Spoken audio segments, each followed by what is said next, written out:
వీళ్ళు మాడతారా సంక్షేమం గురించి? సంక్షేమం పుట్టినీళ్ళు తెలుగుదేశం పార్టీ. అరే సైకోగాడు చెడ్డీలు వేసుకుని తిరిగిన రోజులే అన్నగారు సంక్షేమం పరిచయం చేశారు. ఈ రోజు తల్లికి వందనం పథకం ఈ నెలలో ఇస్తున్నాం.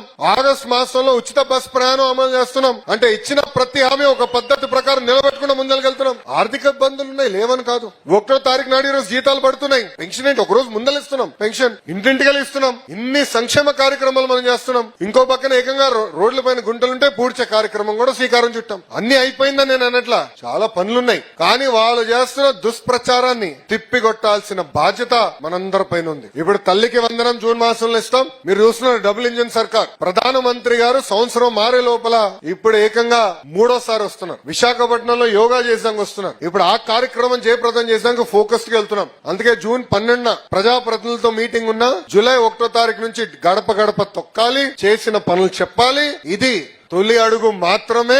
ఇచ్చిన ప్రతి హామీ మన ప్రభుత్వం నిలబెట్టుకుంటుందని ప్రజలందరికీ చెప్పాల్సిన బాధ్యత మనందరిపైన ఉంది. వైకాపాలు వస్తే ఒకటే అడగండి రబి, వాళ్ళ అధికారంలో లేరు, 11 సీట్లే. మళ్ళీ జగన్ గారు ఎక్కడున్నారు? జంప్. ఓకే రిలాక్స్ అవుదాం అనుకుందాం, బాగా కష్టపడ్డాడు కదా 5 సంవత్సరాలు పోన్లే పడుకొని. కానీ తాడేపల్లికి వచ్చినప్పుడు కనీసం కార్యకర్తలను కలిశాడండి, ఫోటోలు దిగాడా? ప్రతిపక్షం అధికారంలో ఉన్నప్పుడు టైం లేదు. అబ్బో గొప్ప వ్యక్తులే, బాగా తిరిగినాడు కదా గుర్రని, పోన్లే అనుకున్నాం. ప్రతిపక్షం వచ్చిన తర్వాత కూడా వాళ్ళ అభ్యర్థులను కలవాల. ప్రతిపక్షంలో వచ్చిన తర్వాత వాళ్ళ మండల పార్టీ వాళ్ళని కలవాల. కానీ తెలుగుదేశం పార్టీ ఇచ్చిన హామీ మేరకు ప్రభుత్వ కార్యక్రమం ఏమున్నా కూడా నియోజకవర్గంకి వస్తే కార్యకర్తల్ని కలిసిన తర్వాతనే ఏ కార్యక్రమం చేస్తామని చెప్పా. ఇచ్చిన హామీ మేరకు గౌరవ జాతీయ పార్టీ అధ్యక్షులు చంద్రబాబు నాయుడు గారు గాని, ప్రధాన కార్యదర్శిగా మీ లోకేష్ గాని ఇచ్చిన మాట నిలబెట్టుకుంటాం జరుగుతుంది. చూసారు కదండి. మరి ఈ వీడియో కనుక మీకు నచ్చినట్లయితే ఒక లైక్ కొట్టేసి మీ అభిప్రాయాన్ని కూడా కామెంట్ బాక్స్ లో తెలియజేస్తూ ఇలాంటి ఇంట్రెస్టింగ్ అప్డేట్స్ కోసం మా ఛానల్ ని సబ్స్క్రైబ్ చేసుకోండి.